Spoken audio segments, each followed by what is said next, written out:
السلام علیکم ورحمۃ اللہ وبرکاتہ۔ آنکھوں کی بیماریوں کا علاج۔ خالص شہد آنکھوں میں لگائیں۔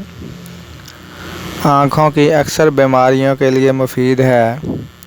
رات کو سوتے وقت بھی لگائیں۔ آنکھوں میں روزانہ اچھا سرما لگائیں۔ یہ سنت رسول صلی اللہ علیہ وسلم بھی ہے۔ خالص عرق گلاب آنکھوں میں ڈالیے۔ صبح اور شام ہر وضو کے بعد ٹھنڈے پانی کے چھینٹے دونوں آنکھوں پر ماریے۔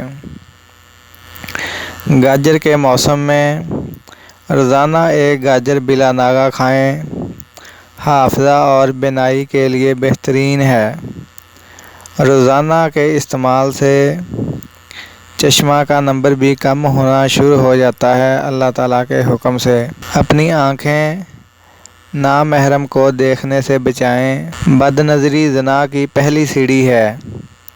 بغیر ارادہ کے اگر کسی غیر محرم پر نظر پڑ جائے تو اپنی نگاہ اس کی طرف سے فوراً پھیر لینا واجب ہے۔ دعاؤں میں یاد رکھیں اور میرے والد محترم حکیم شوکت علی مرحوم کے لیے خصوصی دعا کریں۔ اللہ تعالیٰ ان کو جنت الفردوس میں اعلیٰ مقام عطا فرمائے۔ آمین ثم آمین۔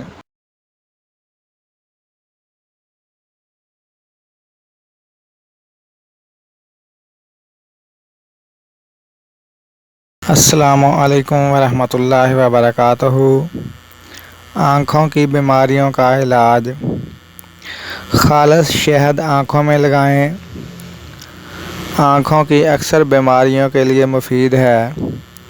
رات کو سوتے وقت بھی لگائیں۔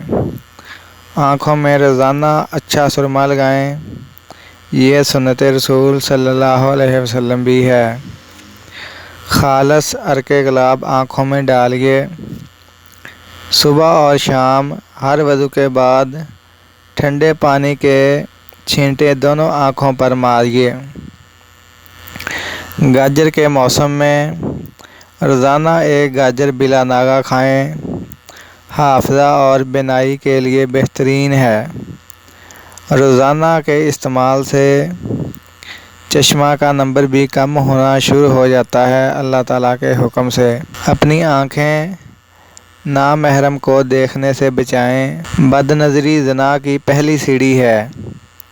بغیر ارادہ کے اگر کسی غیر محرم پر نظر پڑ جائے تو اپنی نگاہ اس کی طرف سے فوراً پھیر لینا واجب ہے۔ دعاؤں میں یاد رکھیں اور میرے والد محترم حکیم شوکت علی مرحوم کے لیے خصوصی دعا کریں۔ اللہ تعالیٰ ان کو جنت الفردوس میں اعلیٰ مقام عطا فرمائے۔ آمین ثم آمین۔